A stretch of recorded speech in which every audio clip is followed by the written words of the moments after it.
La débâcle de Émile Zola.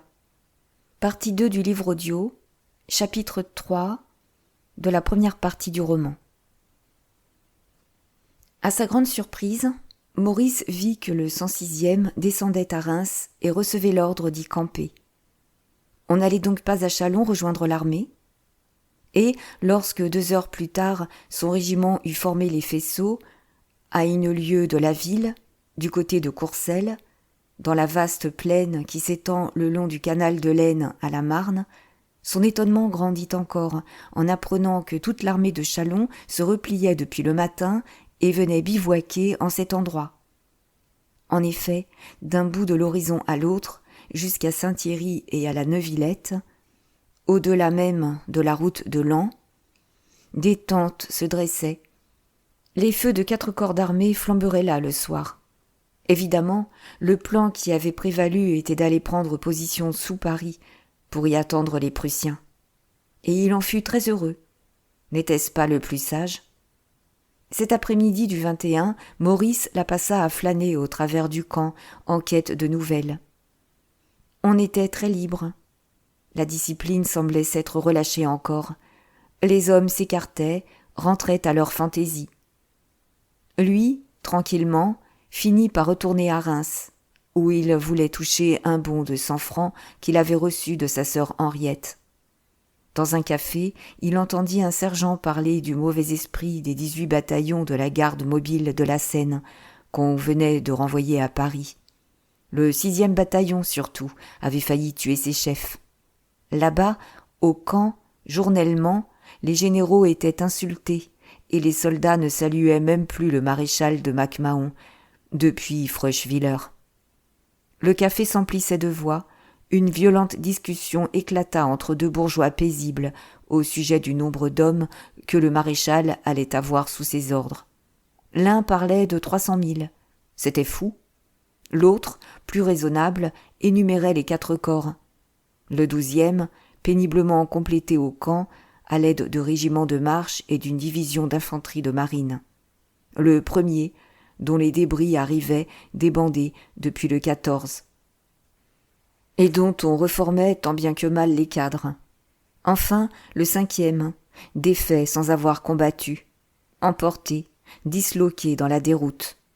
Et le 7e qui débarquait, démoralisé lui aussi, amoindri de sa première division, qu'il venait seulement de retrouver à Reims, en pièces. Au plus, 120 000 hommes, en comptant la cavalerie de réserve, les divisions Bonnemain et Marguerite. Mais le sergent s'étant mêlé à la querelle, en traitant avec un mépris furieux cette armée, un ramassis d'hommes sans cohésion, un troupeau d'innocents menés au massacre par des imbéciles, les 2 bourgeois, pris d'inquiétude, craignant d'être compromis, filèrent. Dehors, Maurice tâcha de se procurer des journaux. Il se bourra les poches de tous les numéros qu'il put acheter. Et il les lisait en marchant, sous les grands arbres des magnifiques promenades qui bordent la ville. Où étaient donc les armées allemandes ? Il semblait qu'on les eût perdues. 2, sans doute, se trouvaient du côté de Metz. La première, celle que le général Steinmetz commandait, surveillant la place. La seconde, celle du prince Frédéric Charles, tâchant de remonter la rive droite de la Moselle pour couper à Bazaine la route de Paris. Mais la 3e armée, celle du prince royal de Prusse, l'armée victorieuse de Wissembourg et à Freuchwiller, et qui poursuivait le 1er corps et le 5e, où était-elle réellement au milieu du gâchis des informations contradictoires ? Campait-elle encore à Nancy ? Arrivait-elle devant Châlons, pour qu'on eût quitté le camp avec une telle hâte, en incendiant les magasins, des objets d'équipement, des fourrages, des provisions de toutes sortes ? Et la confusion, les hypothèses les plus contraires recommençaient d'ailleurs à propos des plans qu'on prêtait aux généraux. Maurice, comme séparé du monde, apprit seulement alors les événements de Paris. Le coup de foudre de la défaite sur tout un peuple certain de la victoire, l'émotion terrible des rues, la convocation des chambres, la chute du ministère libéral qui avait fait le plébiscite. L'empereur déchu de son titre de général en chef, forcé de passer le commandement suprême au maréchal Bazaine. Depuis le 16, l'empereur était au camp de Châlons, et tous les journaux parlaient d'un grand conseil tenu le 17 où avaient assisté le prince Napoléon et des généraux. Mais ils ne s'accordaient guère entre eux sur les véritables décisions prises, en dehors des faits qui en résultaient. Le général Trochu, nommé gouverneur de Paris, le maréchal de Mac-Mahon, mis à la tête de l'armée de Châlons, ce qui impliquait le complet effacement de l'empereur. On sentait un effarement, une irrésolution immense, des plans opposés qui se combattaient, qui se succédaient d'heure en heure. Et toujours cette question. Où donc étaient les armées allemandes? Qui avait raison de ceux qui prétendaient Bazaine libre, en train d'opérer sa retraite par les places du Nord, ou de ceux qui le disaient déjà bloqué sous Metz? Un bruit persistant courait de gigantesques batailles, de luttes héroïques soutenues du 14 au 20, pendant toute une semaine, sans qu'il s'en dégageât autre chose qu'un formidable retentissement d'armes, lointain et perdu. Alors, Maurice, les jambes cassées de fatigue, s'assit sur un banc. La ville, autour de lui, semblait vivre de sa vie quotidienne, et des bonnes, sous les beaux arbres, surveillaient des enfants, tandis que les petits rentiers faisaient d'un pas ralenti leur habituelle promenade. Il avait repris ses journaux, lorsqu'il tomba sur un article qui lui avait échappé, l'article d'une feuille ardente de l'opposition républicaine. Brusquement, tout s'éclaira. Le journal affirmait que, dans le conseil du 17, tenu au camp de Châlons, la retraite de l'armée sur Paris avait été décidée, et que la nomination du général Trochu n'était faite que pour préparer la rentrée de l'empereur. Mais il ajoutait que ces résolutions venaient de se briser devant l'attitude de l'impératrice régente et du nouveau ministère. Pour l'impératrice, une révolution était certaine, si l'empereur reparaissait. On lui prêtait ce mot. Il n'arriverait pas, vivant, aux Tuileries. Aussi voulait-elle de toute son entêtée volonté la marche en avant, la jonction quand même avec l'armée de Metz, soutenue d'ailleurs par le général de Palikao, le nouveau ministre de la guerre, qui avait un plan de marche foudroyante et victorieuse pour donner la main à Bazaine. Et, le journal glissé sur les genoux, Maurice, maintenant, les regards perdus, croyait tout comprendre. Les deux plans qui se combattaient, les hésitations du maréchal de Mac-Mahon à entreprendre cette marche de flanc si dangereuse avec des troupes peu solides, les ordres impatients, de plus en plus irrités, qui lui arrivaient de Paris, qui le poussaient à la témérité folle de cette aventure. Puis, au milieu de cette lutte tragique, il eut tout d'un coup la vision nette de l'empereur, démis de son autorité impériale qu'il avait confiée aux mains de l'impératrice régente, dépouillé de son commandement de général en chef dont il venait d'investir le maréchal Bazaine, n'étant plus absolument rien, une ombre d'empereur, indéfinie et vague, une inutilité sans nom et encombrante, dont on ne savait quoi faire, que Paris repoussait et qui n'avait plus de place dans l'armée, depuis qu'il s'était engagé à ne pas même donner un ordre. Cependant, le lendemain matin, après une nuit orageuse, qu'il dormit hors de la tente, roulé dans sa couverture, ce fut un soulagement pour Maurice d'apprendre que, décidément, la retraite sur Paris l'emportait. On parlait d'un nouveau conseil, tenu la veille au soir, auquel assistait l'ancien vice-empereur, M. Rouet, envoyé par l'impératrice pour hâter la marche sur Verdun, et que le maréchal semblait avoir convaincu du danger d'un pareil mouvement. Avait-on reçu de mauvaises nouvelles de Bazaine ? On osait l'affirmer. Mais l'absence de nouvelles même était significative. Tous les officiers de quelque bon sens se prononçaient pour l'attente sous Paris, dont on allait être ainsi l'armée de secours.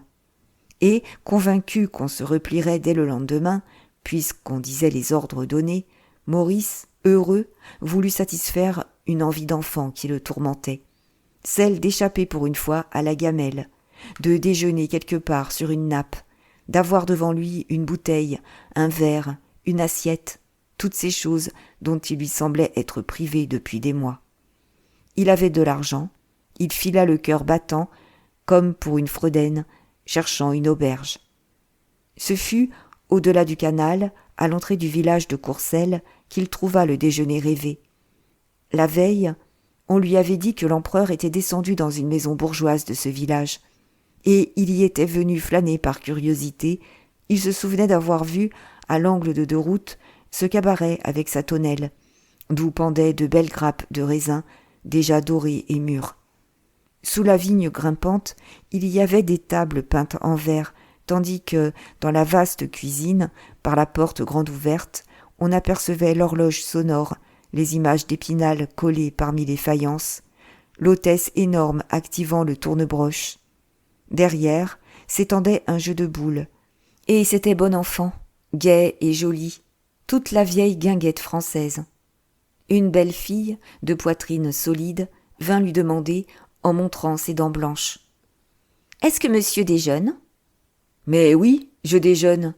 Donnez-moi des œufs, une côtelette, du fromage, et du vin blanc. » Il la rappela. « Dites, n'est-ce pas dans une de ces maisons que l'empereur est descendu ?»« Tenez, monsieur, dans celle qui est là devant nous.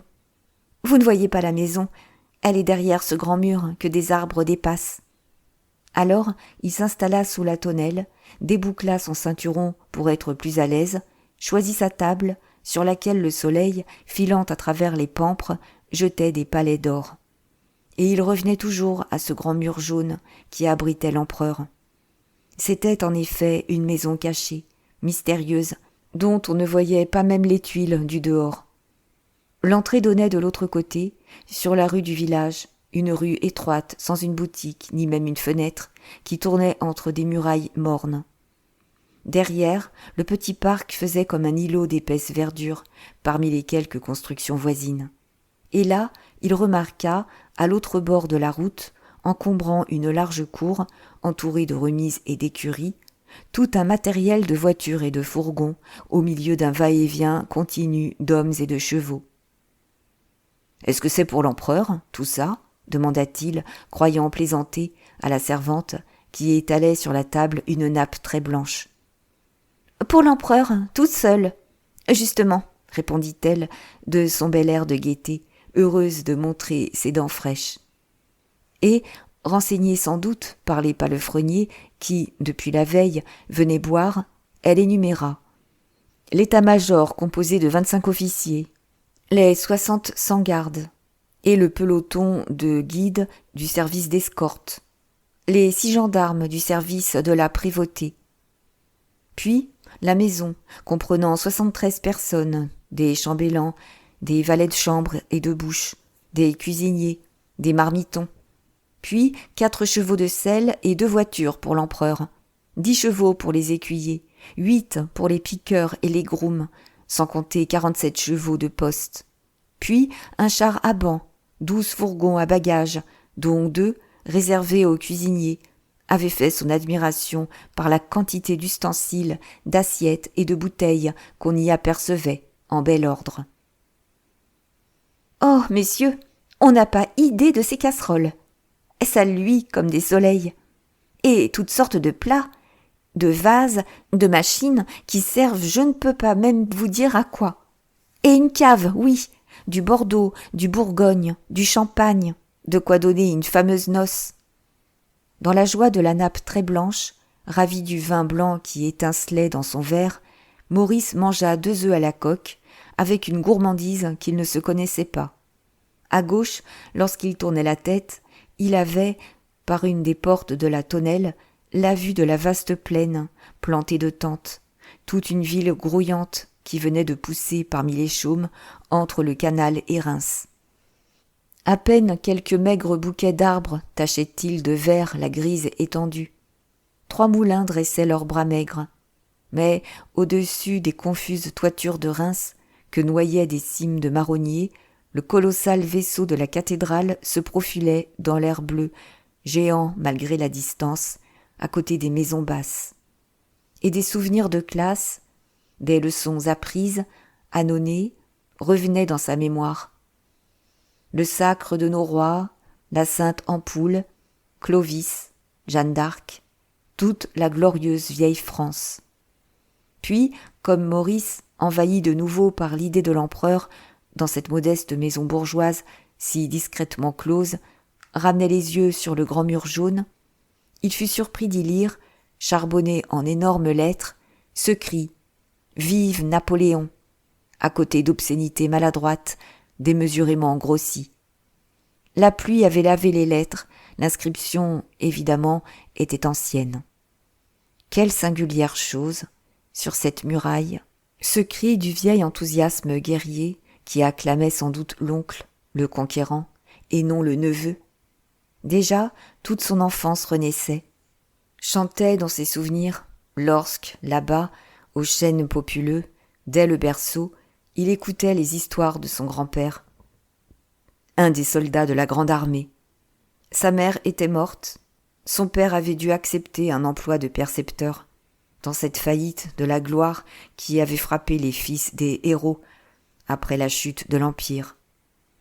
Et le grand-père vivait là, d'une infime pension, retombé à la médiocrité de cet intérieur de bureaucrate, n'ayant d'autre consolation que de conter ses campagnes à ses petits-enfants. Et les deux jumeaux, le garçon et la fille, aux mêmes cheveux blonds, dont il était un peu la mère. Il installait Henriette sur son genou gauche, Maurice sur son genou droit, et c'était pendant des heures des récits homériques de bataille. Les temps se confondaient, cela semblait se passer en dehors de l'histoire, dans un choc effroyable de tous les peuples. Les Anglais, les Autrichiens, les Prussiens, les Russes défilaient tour à tour et ensemble au petit bonheur des alliances, sans qu'il fût toujours possible de savoir pourquoi les uns étaient battus plutôt que les autres. Mais, en fin de compte, tous étaient battus, inévitablement battus à l'avance, dans une poussée d'héroïsme et de génie qui balayait les armées comme de la paille. C'était Marengo, la bataille en plaine, avec ses grandes lignes savamment développées, son impeccable retraite en échiquier, par bataillon, silencieux et impassible sous le feu. La légendaire bataille perdue à 3 heures, gagnée à 6, où les 800 grenadiers de la garde consulaire brisèrent l'élan de toute la cavalerie autrichienne, où Desaix arriva pour mourir et pour changer la déroute commençante en une immortelle victoire. C'était Austerlitz, avec son beau soleil de gloire dans la brume d'hiver. Austerlitz débutant par la prise du plateau de Pratzen, se terminant par la terrifiante débâcle des étangs glacés, tout un corps d'armée russe s'effondrant sous la glace, les hommes, les bêtes, dans un affreux craquement, tandis que le dieu Napoléon, qui avait naturellement tout prévu, hâtait le désastre à coups de boulet. C'était Iéna, le tombeau de la puissance prussienne. D'abord des feux de tirailleurs à travers le brouillard d'octobre. L'impatience de Ney, qui manque de tout compromettre. Puis l'entrée en ligne d'Augereau qui le dégage. Le grand choc, dont la violence emporte le centre ennemi. Enfin, la panique, le sauve-qui-peut d'une cavalerie trop vantée, que nos hussards sabrent ainsi que des avoines mûres, semant la vallée romantique d'hommes et de chevaux moissonnés. C'était Eylau, l'abominable Eylau, la plus sanglante, la boucherie entassant les corps hideusement défigurés. Eylau rouge de sang sous sa tempête de neige, avec son morne et héroïque cimetière. Eylau, encore tout retentissant de sa foudroyante charge des 80 escadrons de Murat qui traversèrent de part en part l'armée russe, jonchant le sol d'une telle épaisseur de cadavres que Napoléon lui-même en pleura. C'était Friedland, le grand piège effroyable où les Russes de nouveau vinrent tomber comme une bande de moineaux étourdis. Le chef-d'œuvre de stratégie de l'empereur qui savait tout et pouvait tout. Notre gauche immobile, imperturbable, tandis que Ney, ayant pris la ville, rue par rue, détruisait les ponts. Puis notre gauche alors se ruant sur la droite ennemie, la poussant à la rivière, l'écrasant dans cette impasse. Une telle besogne de massacre qu'on tuait encore à 10 heures du soir. C'était Wagram. Les Autrichiens voulant nous couper du Danube, renforçant toujours leur aile droite pour battre Masséna, qui, blessé, commandait en calèche découverte, et Napoléon, malin et titanique, les laissant faire, et tout d'un coup 100 pièces de canon enfonçant d'un feu terrible leur centre dégarni, le rejetant à plus d'une lieue, pendant que la droite, épouvantée de son isolement, lâchant pied devant Masséna, redevenu victorieux, emporte le reste de l'armée dans une dévastation de digues rompues. C'était enfin la Moskova, où le clair soleil d'Austerlitz reparut pour la dernière fois. Une terrifiante mêlée d'hommes, la confusion du nombre et du courage entêté, des mamelons enlevés sous l'incessante fusillade, des redoutes prises d'assaut à l'arme blanche, de continuels retours offensifs disputant chaque pouce de terrain, un tel acharnement de bravoure de la garde russe qu'il fallut pour la victoire les furieuses charges de Murat, le tonnerre de 300 canons tirant ensemble et la valeur de Ney, le triomphal prince de la journée. Et, quelle que fût la bataille, les drapeaux flottaient avec le même frisson glorieux dans l'air du soir. Les mêmes cris de « Vive Napoléon !» retentissaient à l'heure où les feux de bivouac s'allumaient sur les positions conquises. La France était partout chez elle, en conquérante qui promenait ses aigles invincibles d'un bout de l'Europe à l'autre, n'ayant qu'à poser le pied dans les royaumes pour faire rentrer en terre les peuples domptés. Maurice achevait sa côtelette, grisé moins par le vin blanc qui pétillait au fond de son verre que par tant de gloire évoquée, chantant dans sa mémoire. Lorsque son regard tomba sur 2 soldats en loques, couverts de boue, pareils à des bandits las de rouler les routes. Et il les entendit demander à la servante des renseignements sur l'exacte position des régiments campés le long du canal. Alors, il les appela. « Hé, camarades, par ici. Mais vous êtes du 7e corps, vous ?»« Bien sûr. De la 1re division. »« Ah, foutre, je vous le promets que j'en suis. À preuve que j'étais à Fröschwiller, où il ne faisait pas froid, je vous en réponds. Et tenez, le camarade, lui, est du 1er corps, et il était à Wissembourg.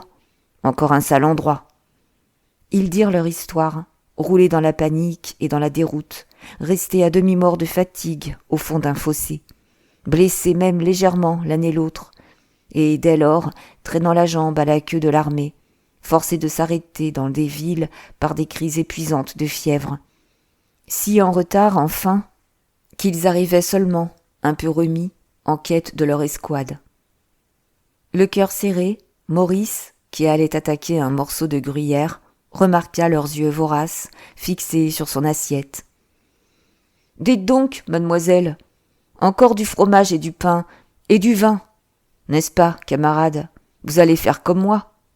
Je régale. À votre santé. » Ils s'attablèrent, ravis, et lui, envahi d'un froid grandissant, les regardait, dans leur déchéance lamentable de soldats sans armes, vêtus de pantalons rouges et de capotes si rattachées de ficelles, rapiécés de tant de lambeaux différents qu'ils ressemblaient à des pillards, à des bohémiens achevant d'user la défroque de quelque champ de bataille. « Ah, foutre, oui, répondit le plus grand, la bouche pleine. Ce n'était pas drôle, là-bas. Faut avoir vu. Raconte donc, Coutard. » Et le petit raconta, avec des gestes agitant son pain. « Moi, je lavais ma chemise, tandis qu'on faisait la soupe. Imaginez-vous un sale trou, un vrai entonnoir, avec des bois tout autour, qui avait permis à ces cochons de Prussiens de s'approcher à 4 pattes, sans qu'on s'en doute seulement. Alors, à cette heure, voilà que les obus se mettent à tomber dans nos marmites. Nom de Dieu! Ça n'a pas traîné. Nous avons sauté sur nos flingots, et jusqu'à 11 heures, vrai, on a cru qu'on leur allongeait une raclée dans les grands prix. Mais il faut que vous sachiez que nous n'étions pas 5000 et que ces cochons arrivaient toujours. J'étais, moi, sur un petit coteau, couché derrière un buisson, et j'en voyais déboucher en face, à droite, à gauche.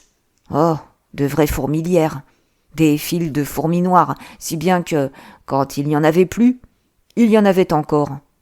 Ce n'est pas pour dire, mais nous pensions tous que les chefs étaient de rudes serins, de nous avoir fourrés dans un pareil guêpier, loin des camarades, et de nous y laisser aplatir sans venir à notre aide. Pour lors, voilà notre général, le pauvre bougre de général Douai. Pas une bête ni un capon, celui-là, qui gobe une prune et qui s'étale, les quatre fers en l'air. Nettoyé, plus personne. Ça ne fait rien, on tient tout de même. Pourtant, ils étaient trop, il fallait bien des guerres pires. On se bat dans un enclos, on défend la gare, au milieu d'un tel train qu'il y avait de quoi rester sourd. Et puis, je ne sais plus, la ville devait être prise. Nous nous sommes trouvés sur une montagne, le Geisberg, comme ils disent, je crois. Et alors là, retranchés dans une espèce de château, ce que nous en avons tué de ces cochons. Ils sautaient en l'air, ça faisait plaisir de les voir retomber sur le nez. Et puis, que voulez-vous ? Il en arrivait toujours. 10 hommes contre 1, et du canon tant qu'on en demandait. Le courage, dans ces histoires-là, ça ne sert qu'à rester sur le carreau. Enfin, une telle marmelade que nous avons dû foutre le camp. N'empêche que, pour des serins, nos officiers se sont montrés de fameux serins, n'est-ce pas, Picot ? Il y eut un silence. Picot, le plus grand, avala un verre de vin blanc, et, se torchant d'un revers de main, « Bien sûr, c'est comme à Froschwiller. Fallait être bête à manger du foin pour se battre dans des conditions pareilles. Mon capitaine, un petit malin, le disait. La vérité est qu'on ne devait pas savoir. Toute une armée de ces salauds nous est tombée sur le dos, quand nous étions à peine 40 000, nous autres. Et on ne s'attendait pas à se battre ce jour-là. La bataille s'est engagée peu à peu, sans que les chefs le veuillent, paraît-il. Bref, moi je n'ai pas tout vu, naturellement. Mais ce que je sais bien, c'est que la danse a recommencé d'un bout à l'autre de la journée, et que, lorsqu'on croyait que c'était fini, pas du tout. Les violons reprenaient de plus belle. D'abord à Wörth, un gentil village, avec un clocher drôle qui a l'air d'un poêle, à cause des carreaux de faïence qu'on a mis dessus. Je ne sais foutre pas pourquoi on nous l'avait fait quitter le matin, car nous nous sommes usés les dents et les ongles pour le réoccuper, sans y parvenir. Oh, mes enfants, ce qu'on s'est bûché là, ce qu'il y a eu de ventre ouvert et de cervelle écrabouillée, c'est à ne pas croire. Ensuite, ça a été autour d'un autre village qu'on s'est cogné. Elsaßhausen. Un nom a couché à la porte. Nous étions carnardés par un tas de canons qui tiraient à leur aise du haut d'une sacrée colline que nous avions lâchée aussi le matin. Et c'est alors que j'ai vu, oui, moi qui vous parle, j'ai vu la charge des cuirassiers. Ceux qu'ils se sont fait tuer, les pauvres bougres. Une vraie pitié de lancer les chevaux et des hommes sur un terrain pareil. Une pente couverte de broussailles, coupée de fossés. D'autant plus, nom de Dieu, que ça ne pouvait servir à rien du tout. N'importe. C'était crâne. Ça vous réchauffait le cœur. Ensuite, n'est-ce pas, il semblait que le mieux était de s'en aller souffler plus loin. Le village flambait comme une allumette. Les Badois, les Wurtembergeois, les Prussiens, toute la clique. Plus de 120 000 de ces salauds, à ce qu'on a compté plus tard, avaient fini par nous envelopper. Et pas du tout. Voilà la musique qui repart plus fort autour de Froschwiller. Car c'est la vérité pure. MacMahon est peut-être un serin, mais il est brave. Fallait le voir sur son grand cheval, au milieu des obus. Un autre aurait filé dès le commencement, jugeant qu'il n'y a pas de honte à refuser de se battre, quand on n'est pas de force. Lui, puisque c'était commencé, a voulu se faire casser la gueule jusqu'au bout. Et ce qu'il y a réussi, dans Froschwiller, voyez-vous, ce n'étaient plus des hommes, c'étaient des bêtes qui se mangeaient. Pendant près de 2 heures, les ruisseaux ont roulé du sang. Ensuite, dame, il a tout de même fallu décamper. Et dire qu'on est venu nous raconter qu'à la gauche nous avions culbuté les Bavarois, tonnerre de bon Dieu. Si nous avions été 120 000, nous aussi, si nous avions eu assez de canons et des chefs un peu moins sereins. Et violent, exaspérés encore, dans leurs uniformes en guenilles, gris de poussière, Coutard et Picot se coupaient du pain, avalaient de gros morceaux de fromage, en jetant le cauchemar de leurs souvenirs sous la jolie treille, aux grappes mûres, criblées par les flèches d'or du soleil. Maintenant, ils en étaient à l'effroyable déroute qui avait suivi, les régiments débandés, démoralisés, affamés, fuyant à travers champs, les grands chemins roulant une affreuse confusion d'hommes, de chevaux, de voitures, de canons, toute la débâcle d'une armée détruite, fouettée du vent fou de la panique. Puisqu'on n'avait point su se replier sagement et défendre les passages des Vosges, où 10 000 hommes en auraient arrêté 100 000, on aurait dû au moins faire sauter les ponts, combler les tunnels. Mais les généraux galopaient, dans l'effarement, et une telle tempête de stupeur soufflait, emportant à la fois les vaincus et les vainqueurs, qu'un instant les deux armées s'étaient perdues dans cette poursuite à tâtons sous le grand jour. Mac-Mahon filant vers Lunéville, tandis que le prince royal de Prusse le cherchait du côté des Vosges.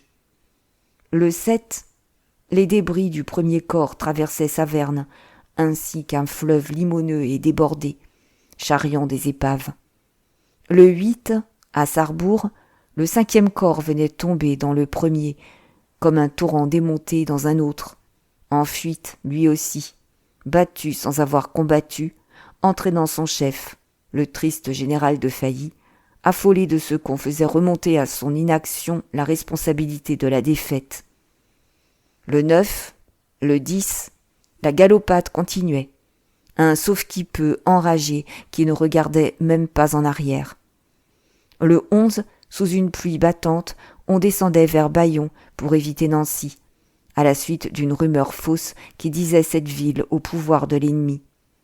Le 12, on campait à Arouet, le 13, à Vicheray, et le 14, on était à Neufchâteau, où le chemin de fer, enfin, recueillit cette masse roulante d'hommes qu'il chargea à la pelle dans des trains, pendant 3 jours, pour les transporter à Châlons. 24 heures après le départ du dernier train, les Prussiens arrivaient. « Ah, foutu sort !» conclut Picot. « Ce qu'il a fallu jouer des jambes ! Et nous qu'on avait laissés à l'hôpital !» Coutard achevait de vider la bouteille dans son verre et dans celui du camarade. « Oui, nous avons pris nos clics et nos claques. Et nous courons encore. Bah, ça va mieux tout de même, puisqu'on peut boire un coup à la santé de ceux qui n'ont pas eu la gueule cassée. » Maurice alors comprit. Après la surprise imbécile de Wissembourg, l'écrasement de Freuschwiller était le coup de foudre, dont la lueur sinistre venait d'éclairer nettement la terrible vérité. Nous étions mal préparés, une artillerie médiocre, des effectifs menteurs, des généraux incapables. Et l'ennemi, tant dédaigné, apparaissait fort et solide, innombrable, avec une discipline et une tactique parfaites. Le faible rideau de nos 7 corps, disséminés de Metz à Strasbourg, venait d'être enfoncé par les 3 armées allemandes, comme par des coins puissants. Du coup, nous restions seuls. Ni l'Autriche, ni l'Italie ne viendraient. Le plan de l'empereur s'était effondré dans la lenteur des opérations et dans l'incapacité des chefs. Et jusqu'à la fatalité qui travaillait contre nous, accumulant les contretemps, les coïncidences fâcheuses, réalisant le plan secret des Prussiens, qui était de couper en deux nos armées, d'en rejeter une partie sous Metz pour l'isoler de la France, tandis qu'il marcherait sur Paris, après avoir anéanti le reste. Dès maintenant, cela apparaissait mathématique. Nous devions être vaincus par toutes les causes dont l'inévitable résultat éclatait. C'était le choc de la bravoure inintelligente contre le grand nombre et la froide méthode. On aurait beau disputer plus tard, la défaite, malgré tout, était fatale, comme la loi des forces qui mène le monde. Brusquement, Maurice, les yeux rêveurs et perdus, relut là-bas, devant lui, le cri « Vive Napoléon !» charbonné sur le grand mur jaune. Et il eut une sensation d'intolérable malaise, un élancement dont la brûlure lui trouait le cœur. C'était donc vrai que cette France, aux victoires légendaires et qui s'était promenée, tambour battant, au travers de l'Europe, venait d'être culbutée du premier coup par un petit peuple dédaigné. 50 ans avaient suffi. Le monde était changé, la défaite s'abattait effroyable sur les éternels vainqueurs. Et il se souvenait de tout ce que Weiss, son beau-frère, avait dit pendant la nuit d'angoisse devant Mulhouse. Oui, lui seul alors était clairvoyant, devinait les causes lentes et cachées de notre affaiblissement, sentait le vent nouveau de jeunesse et de force qui soufflait d'Allemagne. N'était-ce pas un âge guerrier qui finissait, un autre qui commençait? Malheur à qui s'arrête dans l'effort continu des nations. La victoire est à ceux qui marchent à l'avant-garde, aux plus savants, aux plus saints, aux plus forts. Mais, à ce moment, il y eut des rires, des cris de filles qu'on force et qui plaisantent. C'était le lieutenant Rochat qui, dans la vieille cuisine enfumée, égayée d'images d'Épinal, tenait entre ses bras la jolie servante, en troupier conquérant. Il parut sous la tonnelle où il se fit servir un café. Et, comme il avait entendu les dernières paroles de Coutard et de Picot, il intervint gaiement. « Bah, mes enfants, ce n'est rien, tout ça. C'est le commencement de la danse. Vous allez voir la sacrée revanche, à 7 heures. Pardi, jusqu'à présent, ils se sont mis 5 contre 1. Mais ça va changer, c'est moi qui vous en fiche mon billet.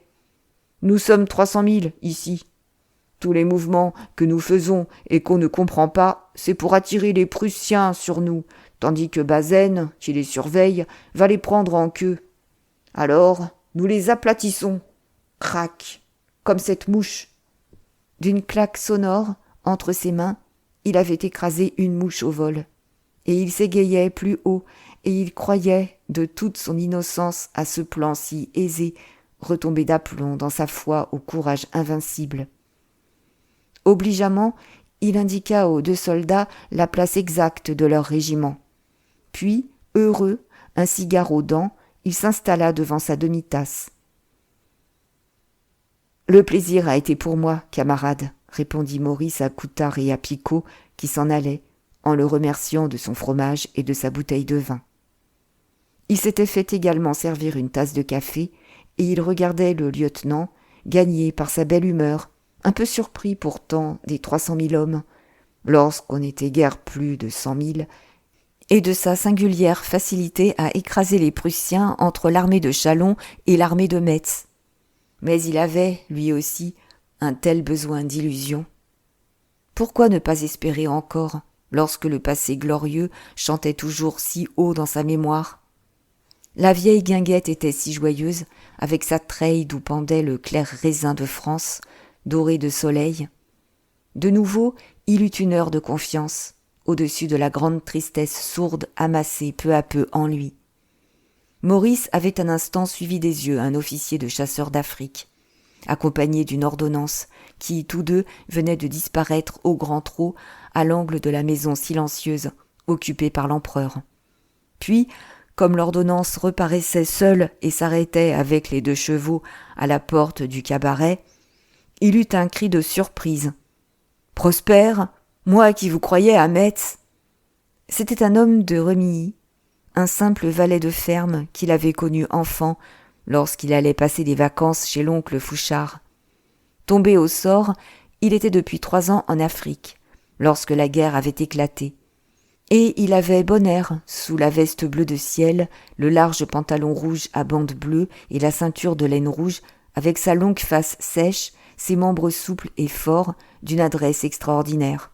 « Tiens, cette rencontre, monsieur Maurice !» Mais il ne se pressait pas, conduisait à l'écurie les chevaux fumants, donnait surtout aux siens un coup d'œil paternel. L'amour du cheval, pris sans doute dès l'enfance, quand il menait les bêtes au labour, lui avait fait choisir la cavalerie. « C'est que nous arrivons de Montois, plus de 10 lieues d'une traite, reprit-il quand il revint. Et Zéphyr va prendre volontiers quelque chose. Zéphyr, c'était son cheval. Lui refusa de manger, accepta un café seulement. Il attendait son officier, qui attendait l'empereur. Ça pouvait durer 5 minutes, ça pouvait durer 2 heures. Alors, son officier lui avait dit de mettre les chevaux à l'ombre. Et, comme Maurice, la curiosité éveillée, tâchait de savoir, il eut un geste vague. « C'est pas. Une commission, bien sûr. Des papiers à remettre. » Mais Rochat, d'un œil attendri, regardait le chasseur, dont l'uniforme éveillait ses souvenirs d'Afrique. « Eh, mon garçon, où étiez-vous, là-bas ?»« À Médéa, mon lieutenant. » Médéa. Et ils causèrent, rapprochés, malgré la hiérarchie. Prosper s'était fait à cette vie de continuelle alerte, toujours à cheval, partant pour la bataille comme on part pour la chasse. Quelques grandes battues d'Arabes. On avait une seule gamelle par 6 hommes, par tribu. Et chaque tribu était une famille, l'un faisant la cuisine, l'autre lavant le linge, les autres plantant la tente, soignant les bêtes, nettoyant les armes. On chevauchait le matin et l'après-midi, chargé d'un paquetage énorme par des soleils de plomb. On allumait le soir, pour chasser les moustiques, de grands feux, autour desquels on chantait des chansons de France. Souvent, sous la nuit claire, criblée d'étoiles, il fallait se relever et mettre la paix parmi les chevaux qui, fouettés de vent tiède, se mordaient tout d'un coup, arrachaient les piquets avec de furieux hennissements. Puis c'était le café, le délicieux café, la grande affaire, qu'on écrasait au fond d'une gamelle et qu'on passait au travers d'une ceinture rouge d'ordonnance. Mais il y avait aussi les jours noirs, loin de tout centre habité, en face de l'ennemi. Alors, plus de feu, plus de chants, plus de noces. On souffrait parfois horriblement de la privation de sommeil, de la soif et de la faim.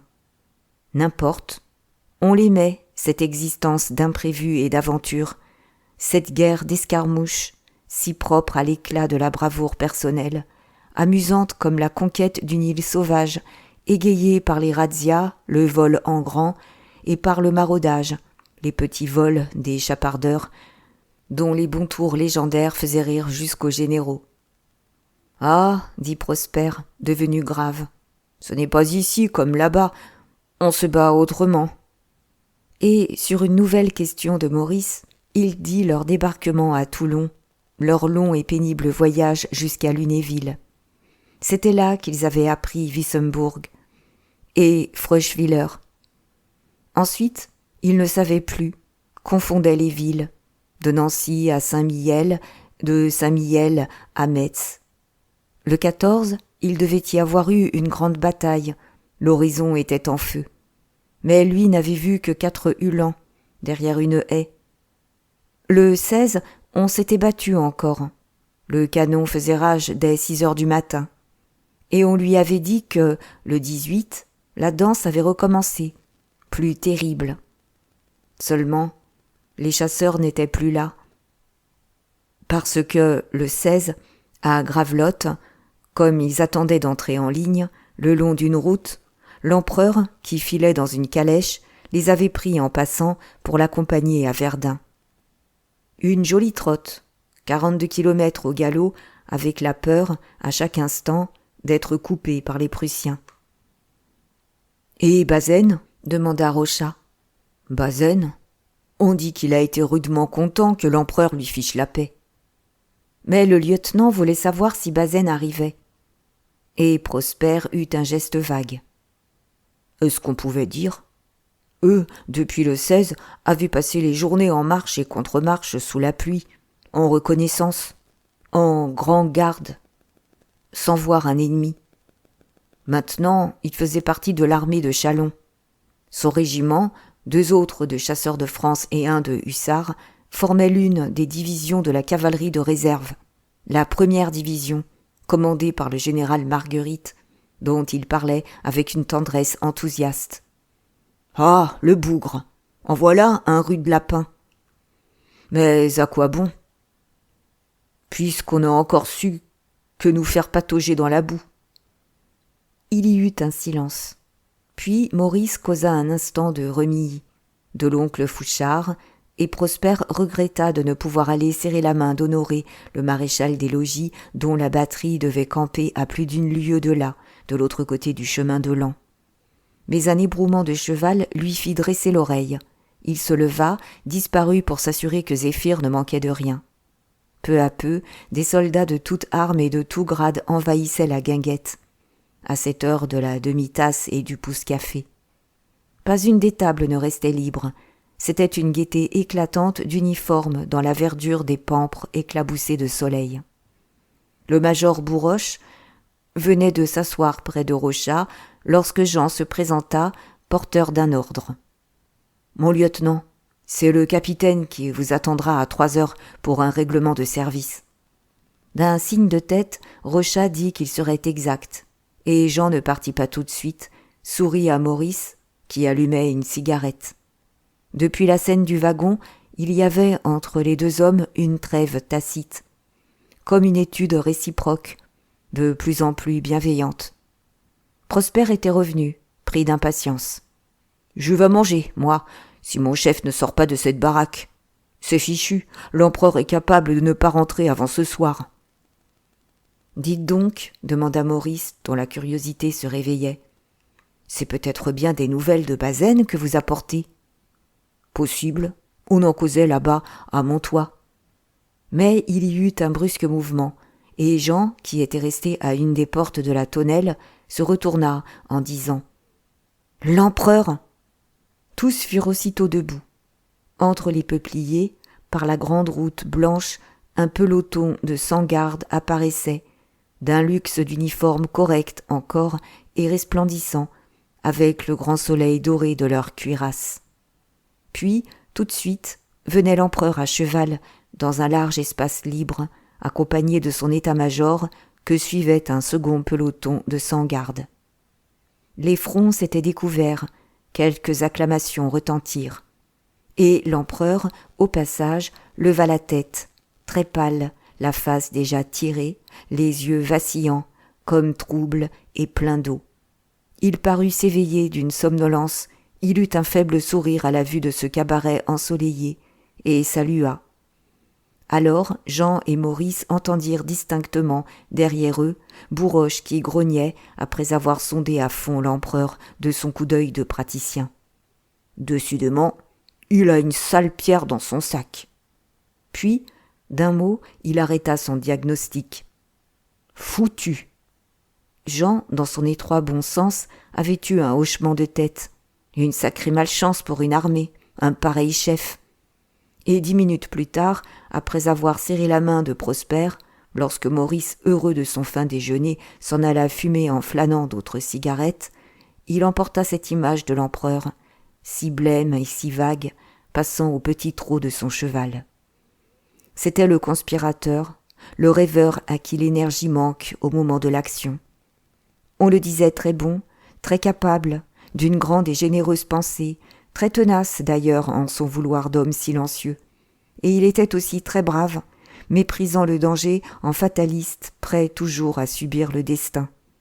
Mais il semblait frappé de stupeur dans les grandes crises, comme paralysé devant l'accomplissement des faits, impuissant dès lors à réagir contre la fortune, si elle lui devenait adverse.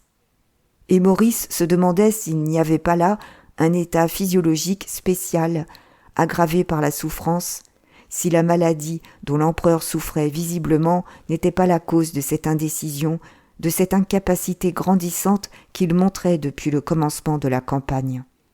Cela aurait tout expliqué. Un gravier dans la chair d'un homme, et les empires s'écroulent. Le soir, dans le camp, après l'appel, il y eut une soudaine agitation. Les officiers courant, transmettant des ordres, réglant le départ du lendemain matin, à 5 heures. Et ce fut, pour Maurice, un sursaut de surprise et d'inquiétude, quand il comprit que tout, une fois encore, était changé.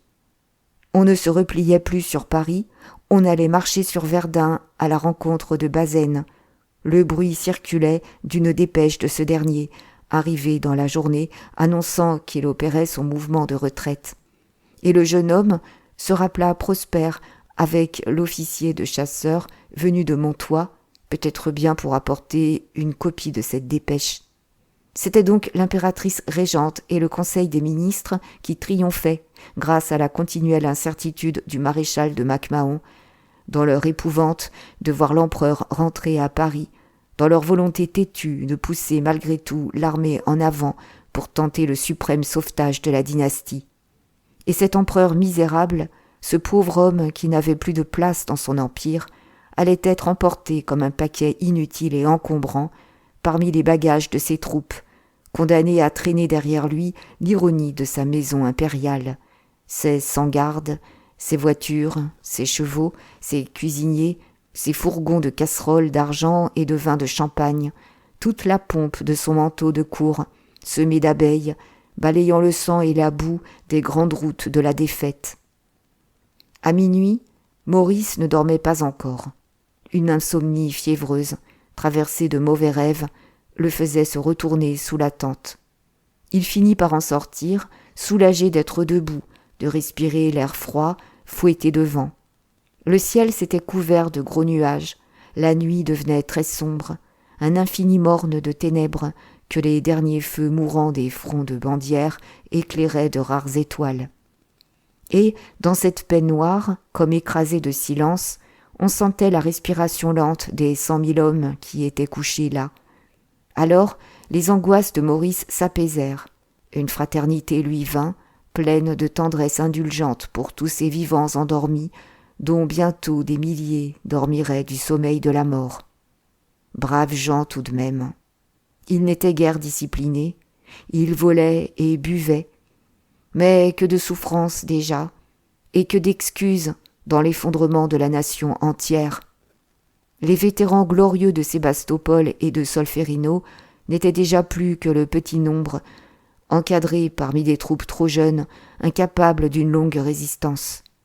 Ces 4 corps, formés et reconstitués à la hâte, sans lien solide entre eux, c'était l'armée de la désespérance, le troupeau expiatoire qu'on envoyait au sacrifice pour tenter de fléchir la colère du destin. Elle allait monter son calvaire jusqu'au bout, payant les fautes de tous du flot rouge de son sang, grandi dans l'horreur même du désastre. Et Maurice, à ce moment, au fond de l'ombre frissonnante, eut la conscience d'un grand devoir. Il ne cédait plus à l'espérance vantarde de remporter les victoires légendaires. Cette marche sur Verdun, c'était une marche à la mort, et il l'acceptait avec une résignation allègre et forte, puisqu'il fallait mourir. Chapitre 4. Le 23 août, un mardi, à 6 heures du matin, le camp fut levé. Les 100 000 hommes de l'armée de Châlons s'ébranlèrent, coulèrent bientôt en un ruissellement immense, comme un fleuve d'hommes, un instant épandu en lac, qui reprend son cours. Et malgré les rumeurs qui avaient couru la veille, ce fut une grande surprise pour beaucoup de voir qu'au lieu de continuer le mouvement de retraite, on tournait le dos à Paris, allant là-bas, vers l'est, à l'inconnu. À 5 heures du matin, le 7e corps n'avait pas encore de cartouches. Depuis 2 jours, les artilleurs s'épuisaient pour débarquer les chevaux et le matériel dans la gare encombrée des approvisionnements qui refluaient de Metz. Et ce fut au dernier moment que des wagons chargés de cartouches furent découverts parmi l'inextricable pêle-mêle des trains et qu'une compagnie de corvées, dont Jean faisait partie, put en rapporter 240 000 sur des voitures réquisitionnées à la hâte. Jean distribua les 100 cartouches réglementaires à chacun des hommes de son escouade, au moment même où Gaude, le clairon de la compagnie, sonnait le départ. Le 106e ne devait pas traverser Reims. L'ordre de marche était de tourner la ville pour rejoindre la grande route de Châlons. Mais, cette fois encore, on avait négligé d'échelonner les heures, de sorte que les 4 corps d'armée étant partis ensemble, il se produisit une extrême confusion à l'entrée des premiers tronçons de route commune. L'artillerie, la cavalerie, à chaque instant, coupait et arrêtait les lignes de fantassins. Des brigades entières durent attendre pendant 1 heure, l'arme aux pieds. Et le pis, ce fut qu'un épouvantable orage éclata, 10 minutes à peine après le départ.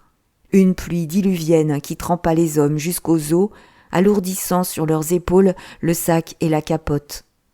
Le 106e, pourtant, avait pu se remettre en marche, comme la pluie cessait. Tandis que, dans un champ voisin, des zouaves, forcés d'attendre encore, avaient trouvé, pour prendre patience, le petit jeu de se battre à coups de boules de terre. Des paquets de boue dont l'éclaboussement, sur les uniformes, soulevait des tempêtes de rire. Presque aussitôt, le soleil reparut, un soleil triomphal, dans la chaude matinée d'août. Et la gaieté revint, les hommes fumaient comme une lessive, étendus au grand air. Très vite, ils furent secs, pareils à des chiens crottés, retirés d'une mare, plaisantant des sonnettes de fange durcies qu'ils emportaient à leurs pantalons rouges. À chaque carrefour, il fallait s'arrêter encore. Tout au bout d'un faubourg de Reims, il y eut une dernière halte, devant un débit de boissons qui ne désemplissait pas. Alors, Maurice eut l'idée de régaler l'escouade, comme souhait de bonne chance à tous. « Caporal, si vous le permettez. » Jean, après une courte hésitation, accepta un petit verre. Et il y avait là Loubet et Chouteau, ce dernier sournoisement respectueux, depuis que le caporal faisait sentir sa poigne. Et il y avait également Pache et la Poule, deux braves garçons, lorsqu'on ne leur montait pas la tête. « À votre santé, caporal, » dit Chouteau d'une voix de bon apôtre.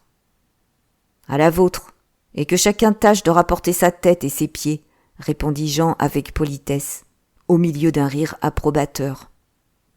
Mais on partait. Le capitaine Baudouin s'était approché d'un air choqué, pendant que le lieutenant Rochat affectait de tourner la tête, indulgent à la soif de ses hommes. Déjà, l'on filait sur la route de Châlons, un interminable ruban, bordé d'arbres, allant d'un trait, tout droit, parmi l'immense plaine, des chaumes à l'infini, que bossuaient çà et là de hautes meules et des moulins de bois, agitant leurs ailes. Plus au nord, des fils de poteaux télégraphiques indiquaient d'autres routes où l'on reconnaissait les lignes sombres d'autres régiments en marche. Beaucoup même coupaient à travers champs, en masse profonde. Une brigade de cavalerie, en avant, sur la gauche, trottait dans un éblouissement de soleil. Et tout l'horizon désert, d'un vide triste et sans bornes, s'animait, se peuplait ainsi de ces ruisseaux d'hommes débordant de partout, de ces coulées intarissables de fourmilières géantes. Vers 9 heures, le 106e quitta la route de Châlons pour prendre, à gauche, celle de Suippes, un autre ruban tout droit à l'infini. On marchait par deux files espacées, laissant le milieu de la route libre.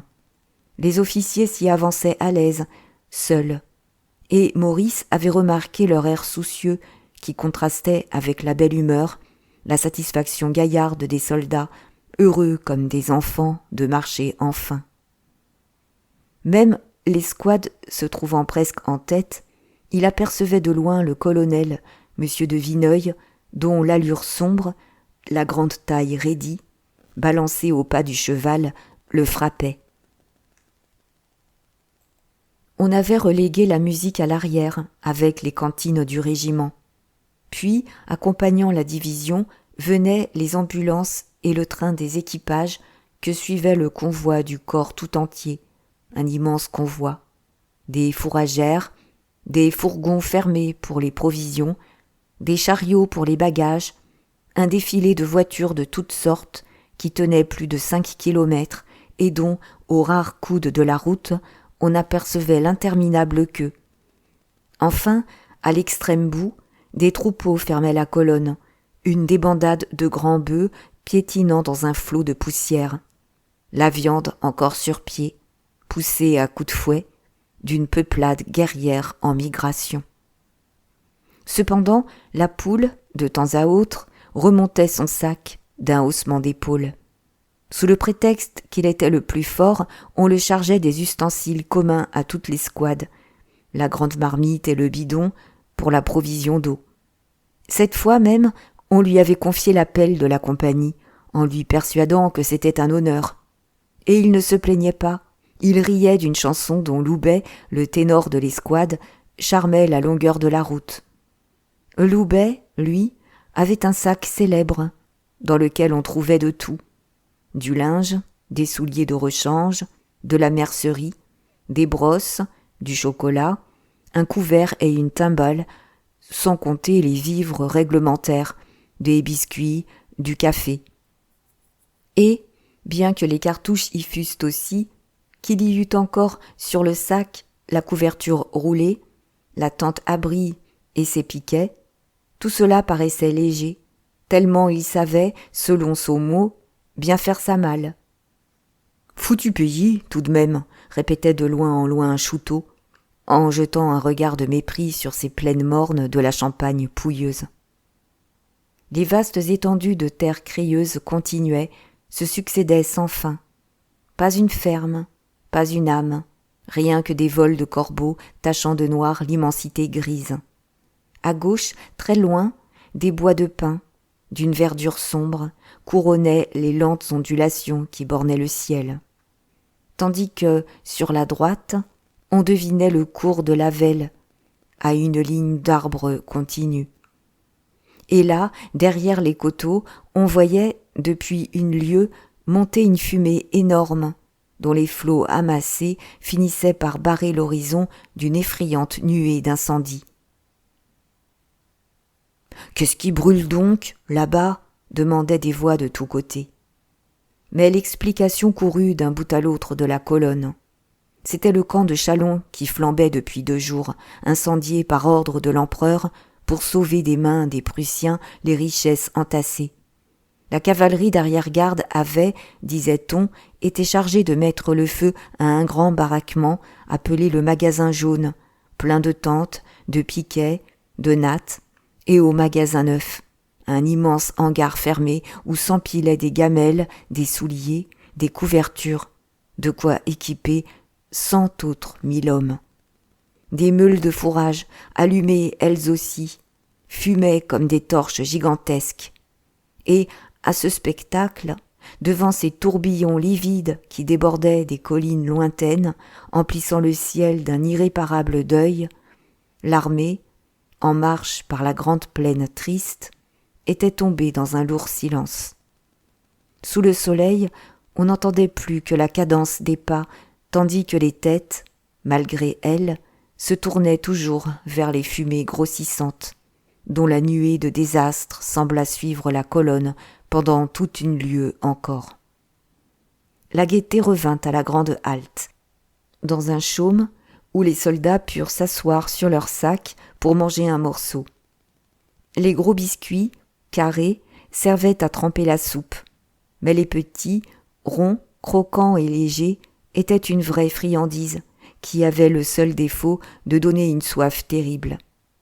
Invité, Pache, à son tour, chanta un cantique que toute l'escouade reprit en chœur. Jean, bon enfant, souriait, laissait faire, tandis que Maurice reprenait confiance à voir l'entrain de tous, le bel ordre et la belle humeur de cette première journée de marche. Et le reste de l'étape fut franchi du même pas gaillard. Pourtant, les 8 derniers kilomètres semblèrent durs.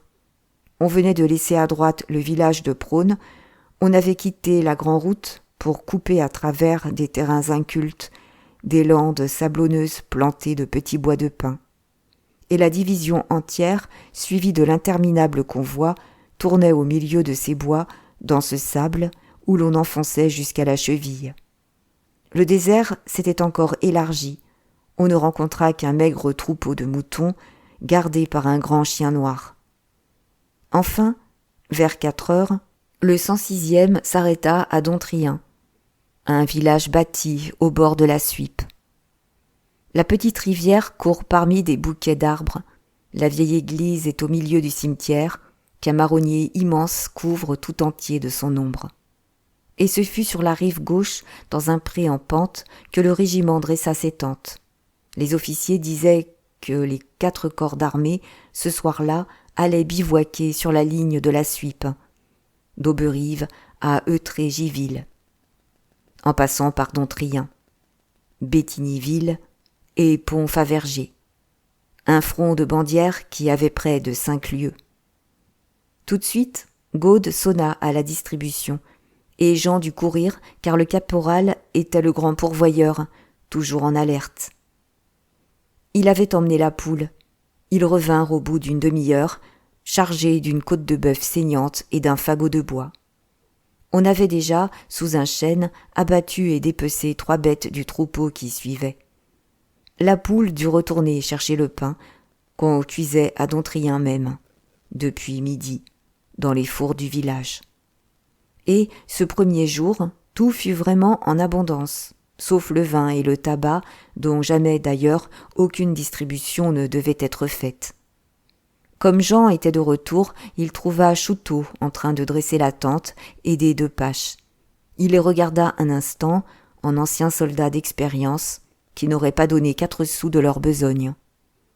« Ça va bien qu'il fera beau cette nuit, dit-il enfin. Autrement, s'il ventait, nous irions nous promener dans la rivière. Faudra que je vous apprenne. » Et il voulut envoyer Maurice à la provision d'eau avec le grand bidon. Mais celui-ci, assis dans l'herbe, s'était déchaussé pour examiner son pied droit. « Tiens, qu'est-ce que vous avez donc ?»« C'est le contrefort qui m'a écorché le talon. Mes autres souliers s'en allaient et j'ai eu la bêtise, à Reims, d'acheter ceci, qui me chaussait bien. J'aurais dû choisir des bateaux. » Jean s'était mis à genoux et avait pris le pied, qu'il retournait avec précaution, comme un pied d'enfant, en hochant la tête. « Vous savez, ce n'est pas drôle, ça. Faites attention. Un soldat qui n'a plus ses pieds, ça n'est bon qu'à être fichu au tas de cailloux.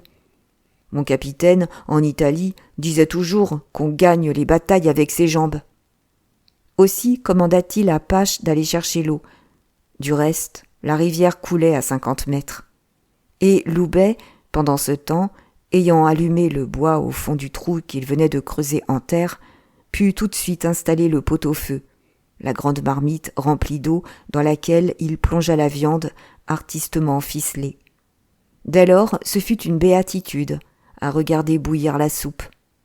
L'escouade entière, libérée des corvées, s'était allongée sur l'herbe, autour du feu, en famille, pleine d'une sollicitude attendrie pour cette viande qui cuisait. Tandis que Loubet, gravement, avec sa cuillère, écumait le pot. Ainsi que les enfants et les sauvages, ils n'avaient d'autre instinct que de manger et de dormir. Dans cette course à l'inconnu, sans lendemain. Mais Maurice venait de trouver dans son sac un journal acheté à Reims, et Chouteau demanda « Y a-t-il des nouvelles des Prussiens ? Faut nous lire ça !» On faisait bon ménage, sous l'autorité grandissante de Jean. Maurice, complaisamment, lut les nouvelles intéressantes, pendant que Pache, la couturière de l'escouade, lui raccommodait sa capote, et que la poule nettoyait son fusil. D'abord, ce fut une grande victoire de Bazaine, qui avait culbuté tout un corps prussien dans les carrières de Jaumont. Et ce récit imaginaire était accompagné de circonstances dramatiques, les hommes et les chevaux s'écrasant parmi les roches, un anéantissement complet, pas même des cadavres entiers à mettre en terre. Ensuite, c'étaient des détails copieux sur le pitoyable état des armées allemandes, depuis qu'elles se trouvaient en France. Les soldats, mal nourris, mal équipés, tombés à l'absolu dénuement, mouraient en masse, le long des chemins, frappés d'affreuses maladies. Un autre article disait que le roi de Prusse avait la diarrhée et que Bismarck s'était cassé la jambe en sautant par la fenêtre d'une auberge dans laquelle des zouaves avaient failli le prendre. Bon, tout cela, la poule en riait à se fendre les mâchoires, pendant que Chouteau et les autres, sans émettre l'ombre d'un doute, crânaient à l'idée de ramasser bientôt les Prussiens comme des moineaux dans un champ, après la grêle. Et surtout, on se tordait de la culbute de Bismarck. Oh, les zouaves et les turcos! C'en étaient des braves, ceux-là! Toutes sortes de légendes circulaient, l'Allemagne tremblait et se fâchait, en disant qu'il était indigne d'une nation civilisée de se faire défendre ainsi par des sauvages. Bien que décimé déjà à Freuschwiller, il semblait encore intact et invincible. 6 heures sonnèrent au petit clocher de Dontrien, et Loubet cria À la soupe !» L'escouade, religieusement, fit le rond. Au dernier moment, Loubet avait découvert des légumes chez un paysan voisin. Régal complet. Une soupe qui embaumait la carotte et le poireau. Quelque chose de doux à l'estomac comme du velours. Les cuillères tapaient dur dans les petites gamelles. Puis, Jean, qui distribuait les portions, dut partager le bœuf, ce jour-là, avec la justice la plus stricte, car les yeux s'étaient allumés. Il y aurait eu des grognements si un morceau avait paru plus gros que l'autre. On torcha tout. On s'en mit jusqu'aux yeux. « Ah, nom de Dieu !» déclara Chouteau en se renversant sur le dos. Quand il eut fini. « Ça vaut tout de même mieux qu'un coup de pied au derrière. » Et Maurice était très plein et très heureux, lui aussi, ne songeant plus à son pied dont la cuisson se calmait. Il acceptait maintenant ce compagnonnage brutal, redescendu à une égalité bon enfant, devant les besoins physiques de la vie en commun. La nuit, également, il dormit du profond sommeil de ses 5 camarades de tente, tous en tas, contents d'avoir chaud, sous l'abondante rosée qui tombait.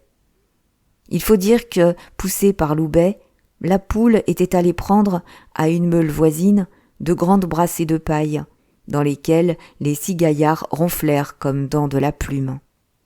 Et, sous la nuit claire, d'Auberive à Eutrégiville, le long des rives aimables de la Suippe, lente parmi les saules, les feux des 100 000 hommes endormis éclairaient les 5 lieues de plaine, comme une traînée d'étoiles. Au soleil levant, on fit le café, les grains empilés dans une gamelle avec la crosse du fusil et jetés dans l'eau bouillante. Puis, le marc précipité au fond à l'aide d'une goutte d'eau froide. Ce matin-là, le lever de l'astre était d'une magnificence royale, au milieu de grandes nuées de pourpre et d'or. Mais Maurice lui-même ne voyait plus ces spectacles des horizons et du ciel, et Jean seul, en paysan réfléchi, regardait d'un air inquiet l'aube rouge qui annonçait de la pluie. Aussi, avant le départ, comme on venait de distribuer le pain cuit la veille et que l'escouade avait reçu 3 pains longs, il blâma fortement Loubet et Pache de les avoir attachés sur leurs sacs. Les tentes étaient pliées, les sacs ficelés, on ne l'écouta point. 6 heures sonnaient à tous les clochers des villages, lorsque l'armée entière s'ébranla, reprenant gaillardement sa marche en avant dans l'espoir matinal de cette journée nouvelle. Le 106e, pour aller rejoindre la route de Reims à Vouziers, coupa presque tout de suite par des chemins de traverse, monta à travers des chaumes pendant plus d'1 heure. En bas, vers le nord, on apercevait parmi des arbres Bétignyville, où l'on disait que l'empereur avait couché. Et, lorsqu'on fut sur la route de Vouziers, les plaines de la veille recommencèrent. La Champagne pouilleuse acheva de dérouler ses champs pauvres, d'une désespérante monotonie.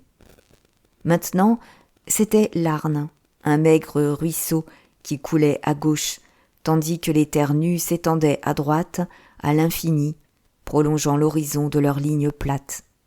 On traversa des villages, Saint-Clément, dont l'unique rue serpente aux 2 bords de la route, Saint-Pierre, gros bourg de Richard, qui avaient barricadé leurs portes et leurs fenêtres. La grande halte eut lieu, vers 10 heures, près d'un autre village, Saint-Étienne, où les soldats eurent la joie de trouver encore du tabac. Le 7e corps s'était divisé en plusieurs colonnes.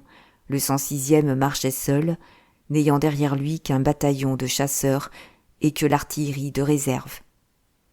Et, vainement, Maurice se retournait, au coude des routes, pour revoir l'immense convoi qui l'avait intéressé la veille. Les troupeaux s'en étaient allés, il n'y avait plus que des canons roulants, grandis par ces plaines rases, comme des sauterelles sombres et hautes sur pattes. Mais, après Saint-Étienne, le chemin devint abominable, un chemin qui montait par ondulations lentes au milieu de vastes champs stériles, dans lesquels ne poussaient que les éternels bois de pin, à la verdure noire, si triste au milieu des terres blanches. On n'avait pas encore traversé une pareille désolation. Mal empierré, détrempé par les dernières pluies, le chemin était un véritable lit de boue, de l'argile grise délayée, où les pieds se collaient comme dans de la poix. La fatigue fut extrême. Les hommes n'avançaient plus, épuisés. Et, pour comble d'ennui, des averses brusques se mirent à tomber d'une violence terrible. L'artillerie, embourbée, faillit rester en route. Chouteau, qui portait le riz de l'escouade, hors d'haleine, furieux de la charge dont il était écrasé, jeta le paquet, croyant n'être vu de personne. Loubet l'avait aperçu. « T'as tort, c'est pas à faire, ces coups-là, parce qu'ensuite les camarades se brossent le ventre. »« Ah, ouiche, répondit Chouteau, puisqu'on a de tout, on nous en donnera d'autres à l'étape. » Et Loubet, qui portait le lard, convaincu par le raisonnement, se débarrassa à son tour. Maurice, lui, souffrait de plus en plus de son pied, dont le talon devait s'être enflammé de nouveau. Il traînait la jambe, si douloureusement que Jean céda à une sollicitude grandissante. « Hein ? Ça ne va pas ? Ça recommence ?» Puis, comme on faisait une courte halte pour laisser souffler les hommes, il lui donna un bon conseil. « Déchaussez-vous, marchez le pied nu, la boue fraîche calmera la brûlure. » En effet, Maurice put de cette façon continuer à suivre sans trop de peine, et un profond sentiment de reconnaissance l'envahit. C'était une véritable chance pour une escouade d'avoir un caporal pareil, ayant servi, sachant les tours du métier. Un paysan mal dégrossi, évidemment, mais tout de même un brave homme. On n'arriva que tard à Contreuve, où l'on devait bivouaquer après avoir traversé la route de Châlons à Vouziers et être descendu par une côte raide dans le ravin de Semide. Le pays changeait, c'était déjà les Ardennes. Et des vastes coteaux nus, choisis pour le campement du 7e corps, dominant le village, on apercevait au loin la vallée de l'Aisne, perdue dans la fumée pâle des averses. À 6 heures, Gaude n'avait pas encore sonné à la distribution. Alors, Jean, pour s'occuper, inquiet d'ailleurs du grand vent qui se levait, voulut en personne planter la tente. Il montra à ses hommes comment il fallait choisir un terrain en pente légère, enfoncer les piquets de biais, creuser une rigole autour de la toile pour l'écoulement des eaux. Maurice, à cause de son pied, se trouvait exempté de toute corvée. Et il regardait, surpris de l'adresse intelligente de ce gros garçon, d'allure si lourde. Lui était brisé de fatigue, mais soutenu par l'espoir qui rentrait dans tous les cœurs. On avait rudement marché depuis Reims, 60 kilomètres en 2 étapes. Si l'on continuait de ce train, et toujours droit devant soi, nul doute qu'on ne culbutât la 2e armée allemande pour donner la main à Bazaine avant que la 3e, celle du prince royal de Prusse, qu'on disait à Vitry-le-François, eût trouvé le temps de remonter sur Verdun. « Ah ça, est-ce qu'on va nous laisser crever de faim ?» demanda Chouteau, en constatant, à cette heure, qu'aucune distribution n'était encore faite. Prudemment, Jean avait toujours commandé à Loubet d'allumer du feu, puis de mettre dessus la marmite pleine d'eau. Et, comme on n'avait pas de bois, il avait dû fermer les yeux lorsque celui-ci, pour s'en procurer, s'était contenté d'arracher les treillages d'un jardin voisin. Mais, quand il parla de faire du riz au lard, il fallut bien lui avouer que le riz et le lard étaient restés dans la boue du chemin de Saint-Étienne. Chouteau mentait effrontément, jurait que le paquet devait s'être détaché de son sac, sans qu'il s'en aperçût. « Vous êtes des cochons !» cria Jean, furieux. « Jeter du manger, quand il y a tant de pauvres bougres qui ont le ventre vide !» C'était comme pour les 3 pains, attachés sur les sacs. On ne les avait pas écoutés. Les averses venaient de les détremper à tel point qu'ils s'étaient fondus. Une vraie bouillie, impossible à se mettre sous la dent. « Nous sommes propres, répétait-il. Nous qui avions de tout, nous voilà sans une croûte. Ah, vous êtes de rudes cochons. » Justement, on sonnait au sergent, pour un service d'ordre, et le sergent Sapin, de son air mélancolique, vint avertir les hommes de sa section que, toute distribution étant impossible, ils eussent à se suffire avec leurs vivres de campagne. Le convoi, disait-on, était resté en route à cause du mauvais temps. Quant au troupeau, il devait s'être égaré, à la suite d'ordres contraires. Plus tard, on sut que le 5e et le 12e corps étant remontés, ce jour-là, du côté de Rethel, où allait s'installer le quartier général, toutes les provisions des villages avaient reflué vers cette ville, ainsi que les populations, enfiévrées du désir de voir l'empereur. De sorte que, devant le 7e corps, le pays s'était vidé. Plus de viande, plus de pain, plus même d'habitants. Et, pour comble de misère, un malentendu avait envoyé les approvisionnements de l'intendance sur le chêne populeux. Pendant la campagne entière, ce fut le continuel désespoir des misérables intendants, contre lesquels tous les soldats criaient et dont la faute n'était souvent que d'être exacts à des rendez-vous donnés où les troupes n'arrivaient pas. « Sale cochon !» répéta Jean, hors de lui. « C'est bien fait pour vous. Et vous ne méritez pas la peine que je vais avoir à vous déterrer quelque chose, parce que, tout de même, mon devoir est de ne pas vous laisser claquer en route. » Il partit à la découverte, comme tout bon caporal devait le faire, emmenant avec lui Pache, qu'il aimait pour sa douceur, bien qu'il le trouvât trop enfoncé dans les curés.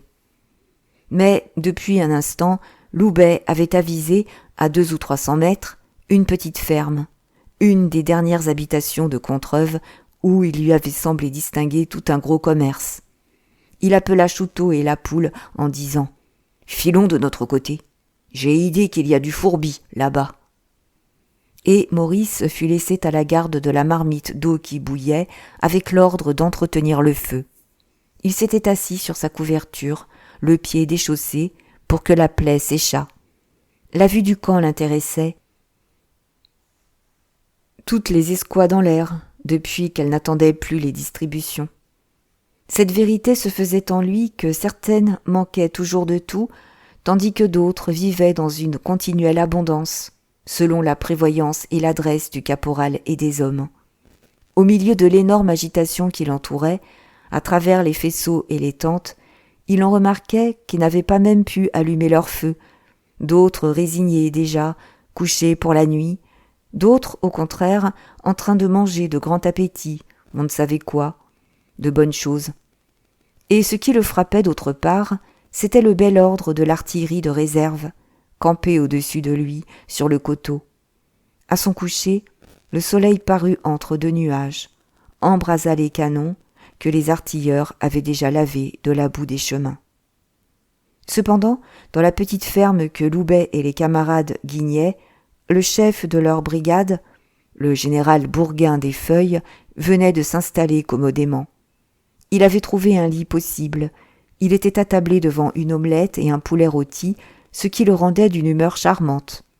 Et, comme le colonel de Vineuil s'était trouvé là pour un détail de service, il l'avait invité à dîner. Tous deux mangeaient donc, servis par un grand diable blond, au service du fermier depuis 3 jours seulement, et qui se disait alsacien, un expatrié emporté dans la débâcle de Freuchwiller. Le général parlait librement devant cet homme, commentait la marche de l'armée, puis l'interrogeait sur la route et les distances, oubliant qu'il n'était point des Ardennes. L'ignorance absolue que montraient les questions finit par émouvoir le colonel. Lui avait habité Mézières. Il donna quelques indications précises qui arrachèrent ce cri au général. « C'est idiot, tout de même. Comment voulez-vous qu'on se batte dans un pays qu'on ne connaît pas ?» Le colonel eut un vague geste désespéré. Il savait que, dès la déclaration de guerre, on avait distribué à tous les officiers des cartes d'Allemagne, tandis que pas un, certainement, ne possédait une carte de France. Depuis 1 mois, ce qu'il voyait et ce qu'il entendait l'anéantissaient. Il ne lui restait que son courage, dans son autorité de chef un peu faible et borné, qui le faisait aimer plutôt que craindre de son régiment. « On ne peut pas manger tranquille !» cria brusquement le général. « Qu'est-ce qu'ils ont à brailler comme ça ?»« Allez donc voir, l'Alsacien. » Mais le fermier parut exaspéré, gesticulant, sanglotant. On le pillait. Des chasseurs et des zouaves mettaient sa maison à sac. D'abord, il avait eu la faiblesse d'ouvrir boutique, étant le seul du village qui eût des œufs, des pommes de terre, des lapins. Il vendait sans trop voler, empochait l'argent, livrait la marchandise. Si bien que les acheteurs, toujours plus nombreux, le débordant, l'étourdissant, avaient fini par le bousculer et par tout prendre en ne payant plus. Pendant la campagne, si bien des paysans cachèrent tout, refusèrent un verre d'eau, ce fut dans cette peur des poussées lentes et irrésistibles de la marée d'hommes qui les jetait hors de chez eux et emportait la maison. « Eh, mon brave, fichez-moi la paix, répondit le général contrarié. Il faudrait en fusiller 12 par jour de ces coquins. Est-ce qu'on peut ? Et il fit fermer la porte pour ne pas être obligé de sévir, pendant que le colonel expliquait qu'il n'y avait pas eu de distribution et que les hommes avaient faim.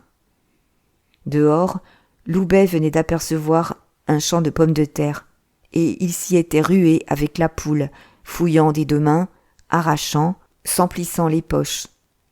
Mais Chouteau, en train de regarder par-dessus un petit mur, eut un sifflement d'appel, qui les fit accourir et s'exclamer.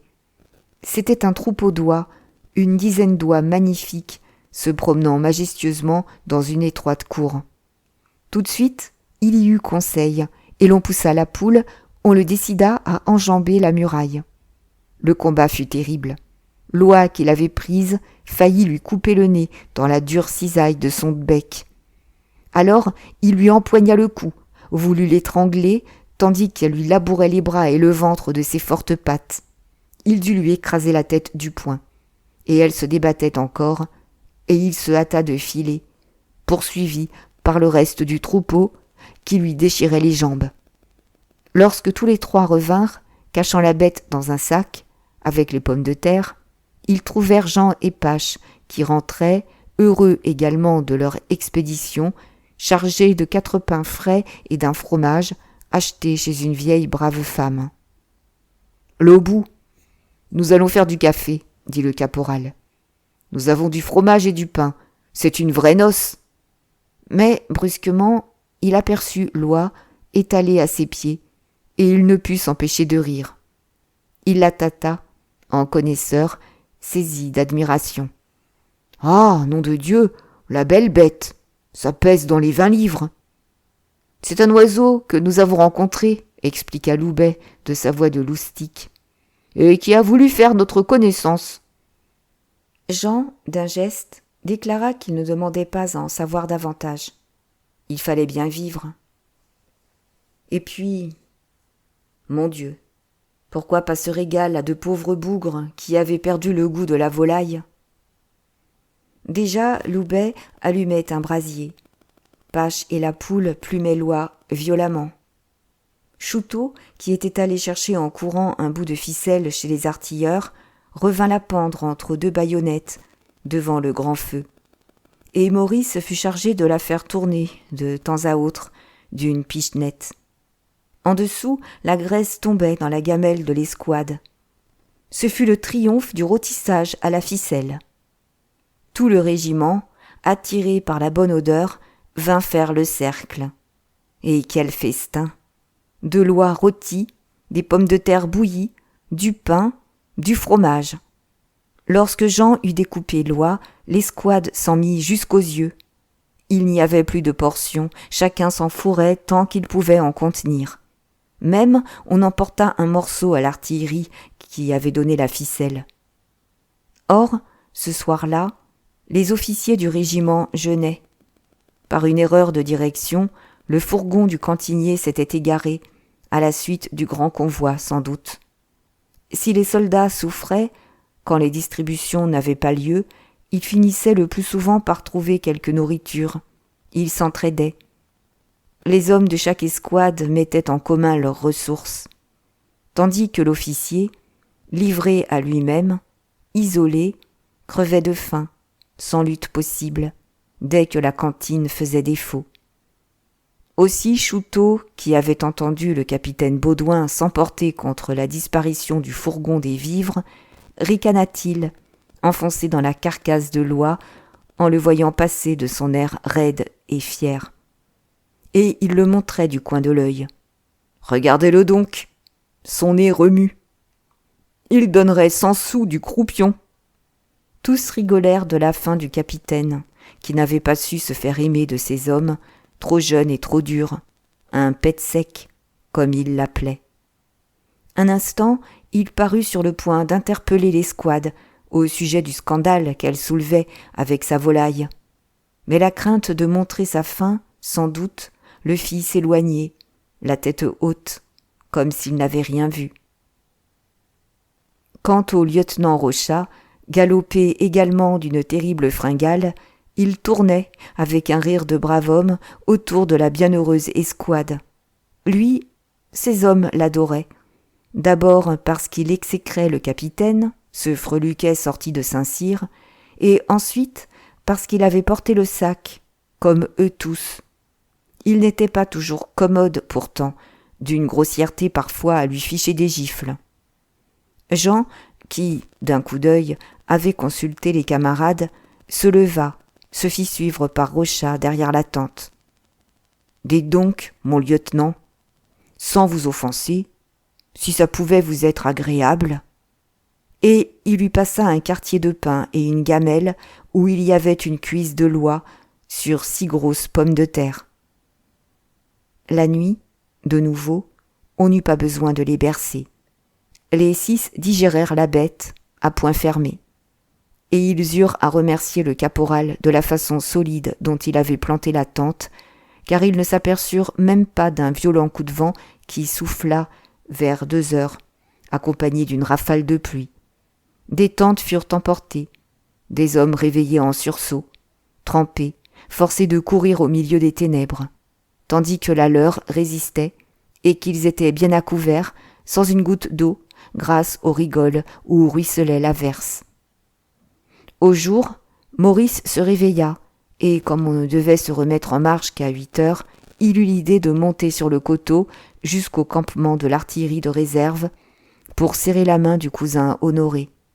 Son pied, reposé par la bonne nuit de sommeil, le faisait moins souffrir. C'était encore pour lui un émerveillement. Le parc si bien dressé, les 6 pièces d'une batterie correctement en ligne, suivies des caissons, des prolonges, des fourragères, des forges. Plus loin, les chevaux, à la corde, hennissaient, les naseaux tournés vers le soleil levant. Et, tout de suite, il trouva la tente d'Honoré, grâce à l'ordre parfait qui assigne à tous les hommes d'une même pièce une file de tentes, de sorte que l'aspect seul d'un camp indique le nombre des canons. Quand Maurice arriva, les artilleurs, déjà debout, prenaient le café, et il y avait une querelle entre le conducteur du devant, Adolphe, et le pointeur, Louis, son compagnon. Depuis 3 ans qu'ils étaient mariés ensemble, selon l'usage qui appareillait un conducteur et un servant, ils faisaient bon ménage, sauf quand on mangeait. Louis, plus instruit, fort intelligent, acceptait la dépendance où tout homme de cheval tient l'homme à pied, dressait la tente, allait à la corvée, soignait la soupe, pendant qu'Adolphe s'occupait de ses 2 chevaux d'un air d'absolue supériorité. Seulement, le premier, noir et maigre, affligé d'un appétit excessif, se révoltait quand l'autre, très grand, avec ses grosses moustaches blondes, voulait se servir en maître. Ce matin-là, la querelle venait de ce que Louis, qui avait fait le café, accusait Adolphe de tout boire. Il fallut les réconcilier. Dès le réveil, chaque matin, Honoré allait voir sa pièce, la faisait, sous ses yeux, essuyer de la rosée de la nuit, comme s'il eût bouchonné une bête aimée par crainte des rhumes qu'elle pourrait prendre. Et il était là, paternellement, à la regarder luire dans l'air frais de l'aube, lorsqu'il reconnut Maurice. « Tiens, je savais le 106e dans le voisinage. J'ai reçu une lettre de remis hier, et je voulais descendre. Allons donc boire le vin blanc. » Pour être seuls tous deux, il l'emmena vers la petite ferme que les soldats avaient pillée la veille, et où le paysan, incorrigible, âpre au gain quand même, venait d'installer une sorte de buvette, en mettant en perce un tonneau de vin blanc. Devant la porte, sur une planche, il distribuait sa marchandise, à 4 sous le verre, aidé par le garçon qu'il avait engagé depuis 3 jours, le colosse blond, l'Alsacien.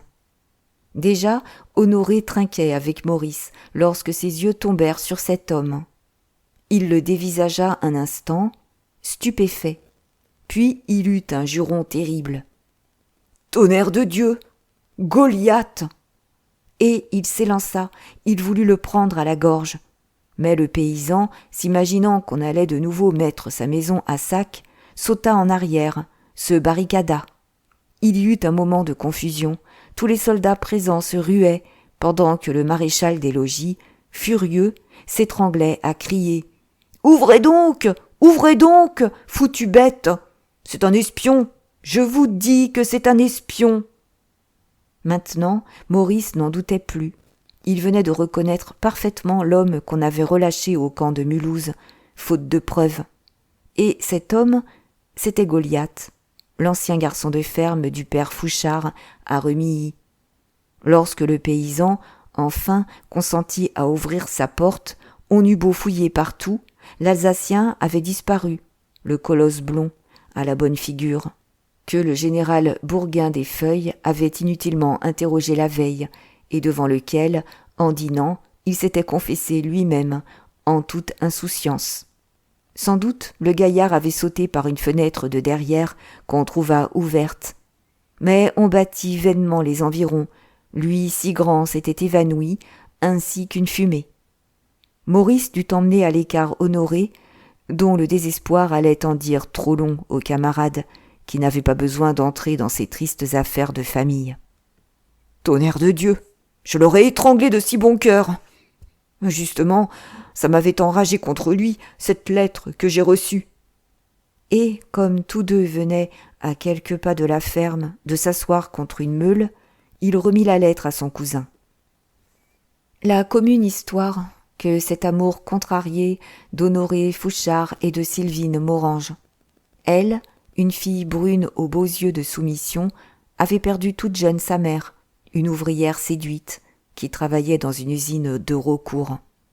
Et c'était le docteur Dalichamp, son parrain d'occasion, un brave homme, toujours prêt à adopter les enfants des malheureuses qu'il accouchait, qui avait eu l'idée de la placer comme petite servante chez le père Fouchard.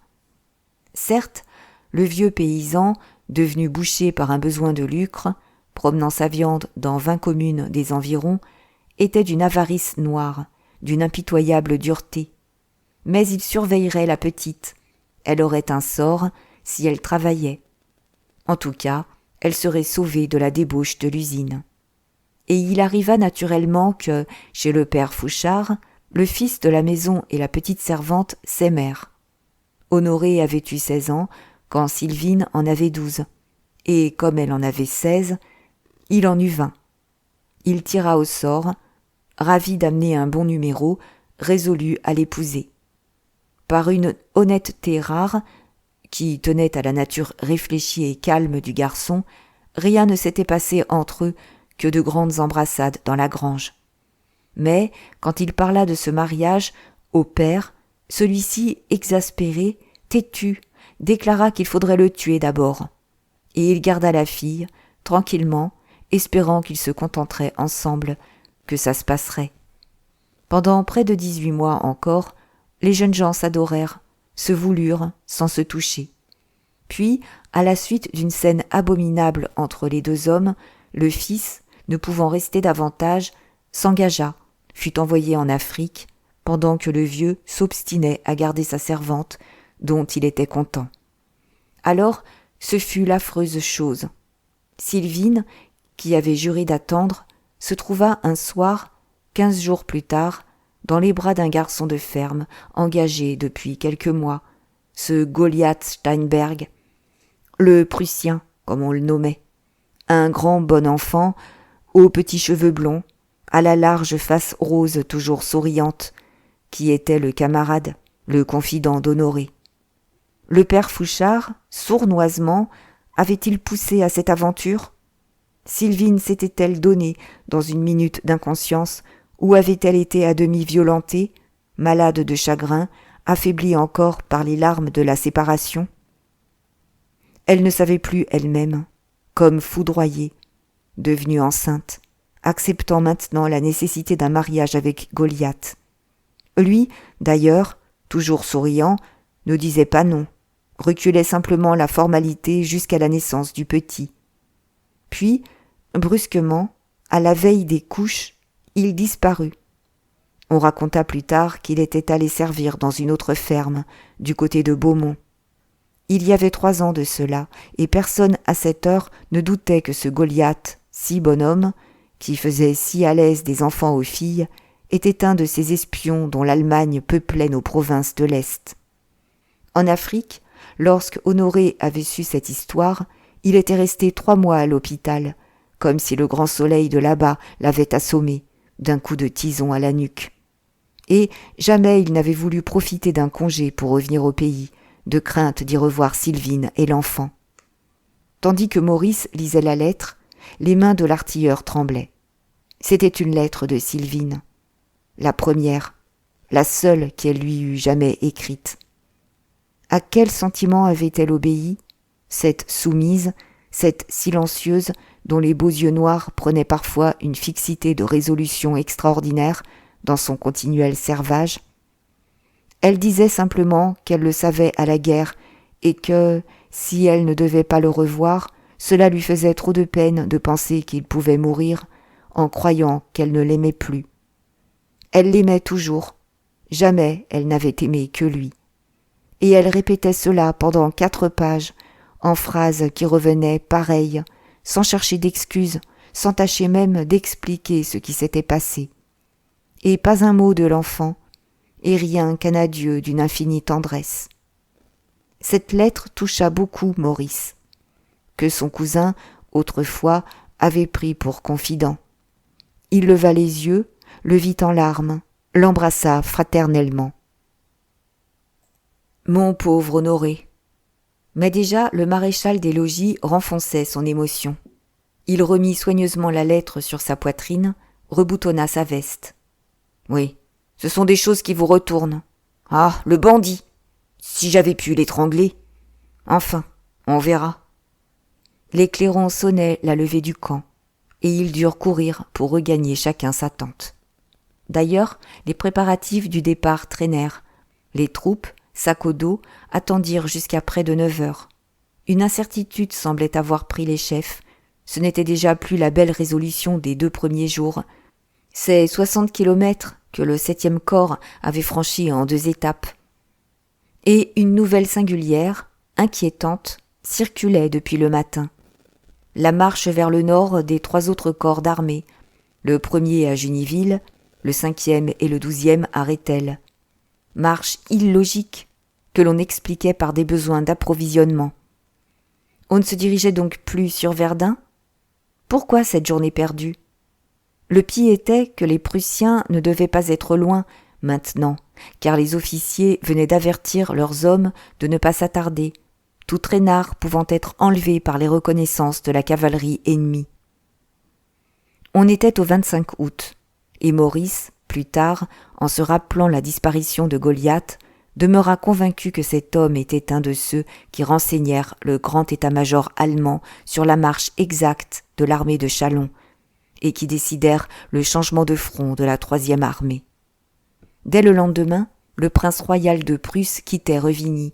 L'évolution commençait, cette attaque de flanc, cet enveloppement gigantesque à marche forcée et dans un ordre admirable, au travers de la Champagne et des Ardennes. Pendant que les Français allaient hésiter et osciller sur place, comme frappés de paralysie brusque, les Prussiens faisaient jusqu'à 40 kilomètres par jour, dans leur cercle immense de rabatteurs, poussant le troupeau d'hommes qu'ils traquaient vers les forêts de la frontière.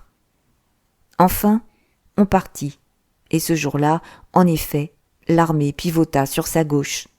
Le 7e corps ne parcourut que les 2 petites lieues qui séparent Contreuve de Vouziers, tandis que le 5e et le 12e corps restaient immobiles à Rethel, et que le 1er s'arrêtait à Attigny.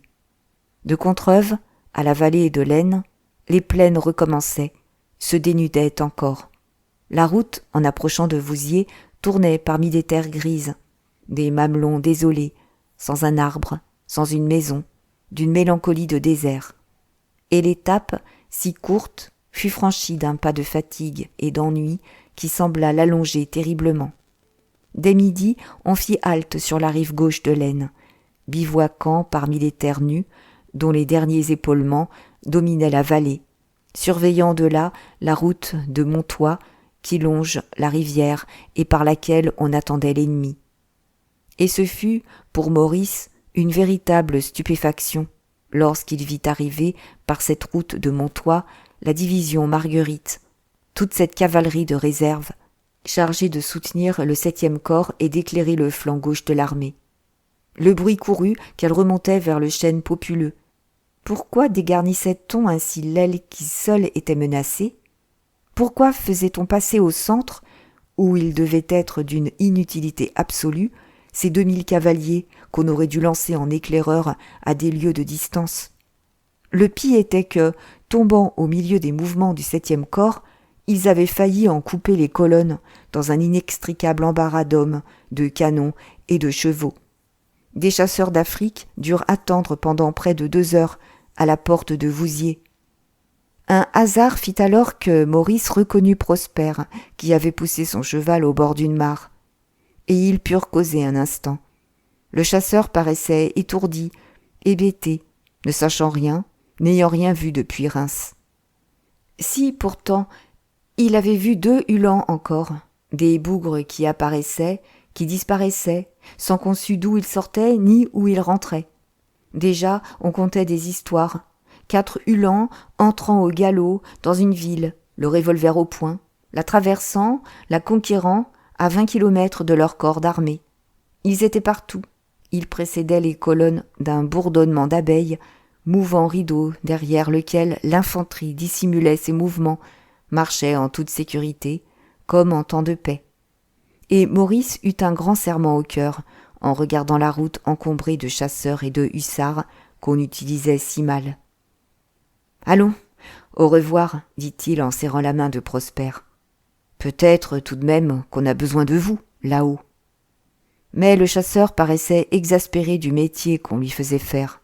Il caressait Zéphyr d'une main désolée, et il répondit.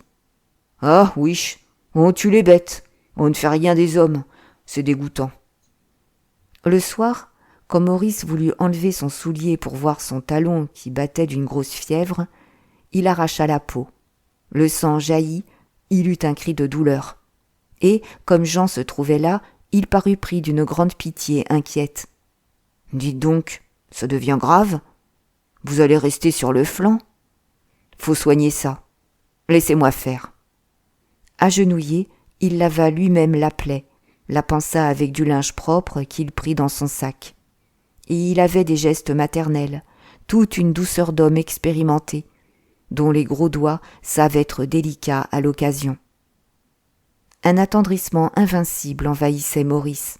Ses yeux se troublaient, le tutoiement monta de son cœur à ses lèvres, dans un besoin immense d'affection, comme s'il retrouvait son frère chez ce paysan exécré autrefois, dédaigné encore la veille. « Tu es un brave homme, toi. Merci, mon vieux. » Et Jean, l'air très heureux, le tutoya aussi, avec son tranquille sourire. « Maintenant, mon petit, j'ai encore du tabac. Veux-tu une cigarette ?